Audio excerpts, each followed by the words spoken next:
You're dreaming of a career that excites you. You're aspiring to MBA programs that will launch you towards that dream career. But how do you get from your stats to your story? How do you build an application that portrays you at your best and is a perfect match for the schools you're aiming for? Well, I'll tell you, you dare. In this case, D.A.R.E is an acronym representing Accepted's four-part strategy for approaching the MBA application and providing a foundation for an application that presents you as a multidimensional individual who shows fit with the program you're applying to. Okay, so let's dive into this four-step strategy. Step one, determine what you want the schools to know. That's the D in D.A.R.E. In the hundreds of conversations that I've had with MBA admissions directors over my 26 years working as an MBA admissions consultant, the most common mistake they point to is applicants telling them what the applicants think the schools want to hear, as opposed to what the applicants want the schools to know. If you start your application with what you want the schools to know, you eliminate that error. It just can't happen.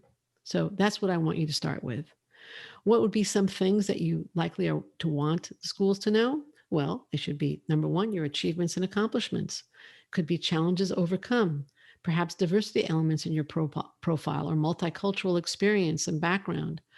And there are also experiences that reveal fit with the individual schools you're applying to.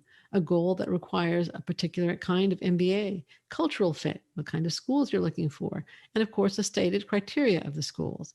If Harvard Business Schools, and it does say this, says it wants people with a habit of leadership, it doesn't want somebody with just one leadership experience. It wants leadership going back a few years, okay? And when you list these profile elements, because that's what I'm going to suggest you do, that's what I'm suggesting you do, also list the qualities they reveal. Different experiences will reveal different attributes, and they can be, leadership, teamwork, initiative, creativity, organizational ability, managerial ability, compassion, community engagement, multicultural fluency, an I care attitude, responsibility. The list could go on and on. But to the extent that you have this list of experiences you're proud of and the qualities that they reveal, you're not only going to be helping yourself on the application, you'll ultimately be helping yourself prepare for interviews. So that's step one. Determine what you want the schools to know. Step two, assess what does the school ask for and where. Most schools, at a minimum, will ask for your resume, 1 to 2 essays, job and activity history, and recommendations. Now, the recommendations we're going to leave aside because you don't necessarily have control over those. The interview, yes, that's going to come later if you do a good job on your application. And again, I think some of the prep work here will help you very much in terms of interview prep also. You also might be asked to provide a short video or short answer questions.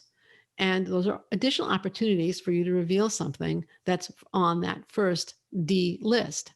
So assess what are the opportunities for you to discuss the elements in D.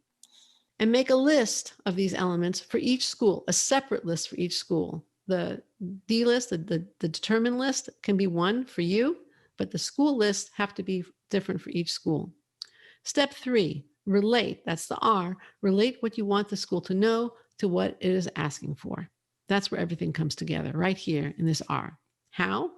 Well, let's say you used a spreadsheet. There are other ways to go about it, but let's say you used a spreadsheet. You have one spreadsheet listing what you want the school to know and the various qualities that it reveals about you. You have another spreadsheet or list with a worksheet for each school and the different elements in the application. There could be multiple essays, a resume, activity history, perhaps different questions in the activity history, multiple questions, short answer questions, that some optional, some required. All these should be listed. Every single element, every single place where you can write something, that should be listed on this on your A spreadsheet. And then when you pull it together, you relate what the school, what you want the school to know to what it is asking for. You would take the school worksheet and basically plug in the row number from your first spreadsheet. Okay, so if you have a spreadsheet saying you this work achievement, this community service achievement, this president of this organization in college, and then you also list the qualities there, then you'll just go row 1, row 2, row 3 for the different essay questions, activity histories, etc.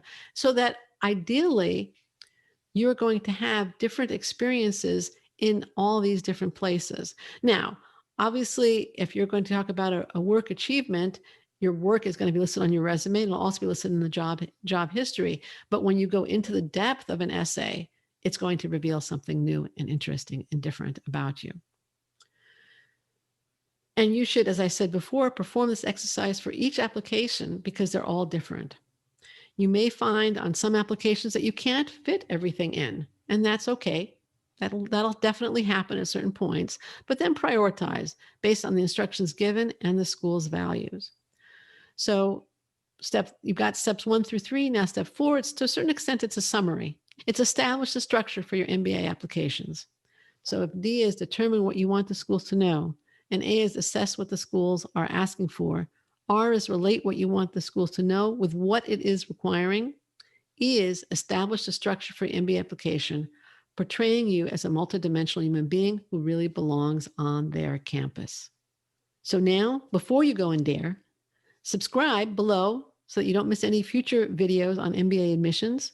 And also, please accept our gift, a free copy of 5 Fatal Flaws to Avoid in your MBA application. Because now that you have this foundational strategy for MBA application, you want to make sure that you have the tactics to implement it effectively. Learn what not to do as well as what to do. Download your free copy of 5 Fatal Flaws to Avoid in your MBA application at the link on the screen or in the link below. Thanks for watching. Now, go and D.A.R.E.